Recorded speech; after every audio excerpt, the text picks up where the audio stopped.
মানে ডাকসু আদায় করাটাই একটা বড় একটা আন্দোলন ছিল, একটা বড় ভিক্টরি যে আমরা ডাকসুর তফসিল ঘোষণা করাতে পেরেছি।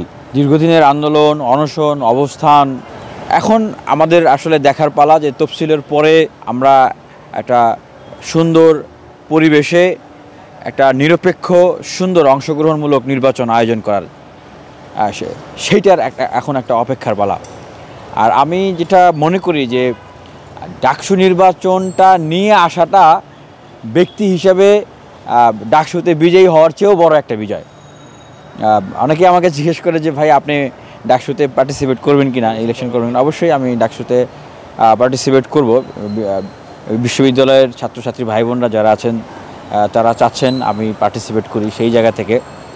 তবে আমি মনে করি যে এই ডাকসুতে যারা বিজয়ী হবেন প্রত্যেকের বিজয় আমার বিজয় হবে বা আমাদের বিজয় হবে।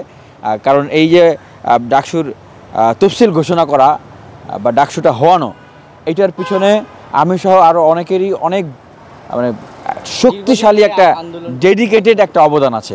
মানে ডাকসু আদায় করাটাই একটা বড় একটা আন্দোলন ছিল।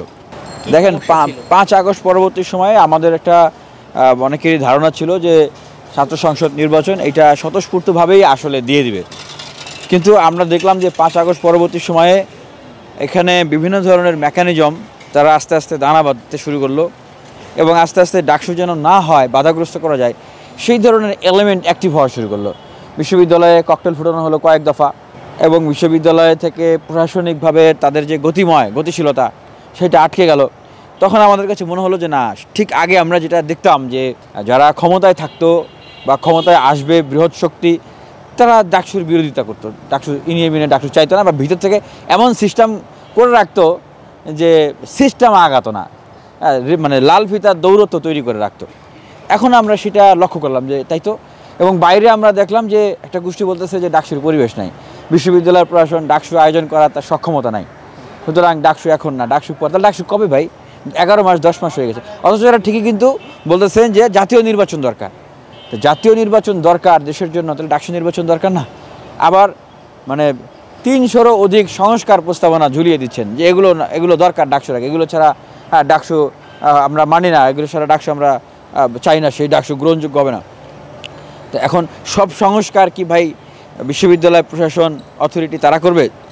যারা ডাকসুর নির্বাচিত নেতৃবৃন্দ হবেন তারা তাহলে কি সংস্কার করবে? আর এখানে কিছু সংস্কার ঐক্যমতের ভিত্তিতে শিক্ষার্থীদের মতামত চাওয়ার জায়গা থেকে এটা ওনারা করেছেন।